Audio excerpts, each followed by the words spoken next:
ওকে। এই যে কত সুন্দর কলা আছে না? যে হ্যাঁ হ্যাঁ, কলাটা তো সেই আছে বড়। এটা বিয়েও নাই, খোদও নাই, হ্যাঁ একবার নির্খুদ। ফুল পড়ে গেছে, কলা মশা কাটিয়েছে তো, দাগ তো কিচ্ছু নাই। ডাকটা কিছু না, কত সুন্দর কলা। কিন্তু এত মশার ভিতরে কলায় দাগ নাই, বুঝলাম না এটা বিষয়টা। এই ওষুধ দিচ্ছে, বাসনা তো করছে না, হ্যাঁ, ওষুধের বাসনা করছে না, আহ, ওষুধ দিচ্ছে তো।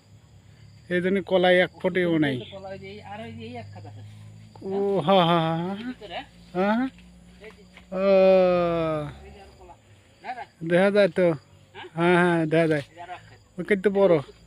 ওষুধ দেওয়া আছে, ভালো ভালো ওষুধ দেওয়া আছে, ঠিক আছে। হ্যাঁ, ওষুধ দেওয়া কলা গাছগুলো খুব সুন্দর আছে, তো মশার সুন্দর। আমি এই বলছি, কলা গাছ, এই দিয়ে আমার কাছে খুব ভালো লাগছে কলাটা, খুব সুন্দর কলা। কলায় আমার করে। মাথার কাছে বাজিয়ে গেছে, তাই না? হ্যাঁ, এটা কি সাগর কলা না? কি সাগর কলার মতনই বড় বড় কলা, তো সাগর ভালো কলা, খারাপ না। সাগর কলা মোটামুটি ভালো, আলহামদুলিল্লাহ। কলা খুব সুন্দর হয়েছে। দেখ, আমরা আইছিলাম বসের বাগানে।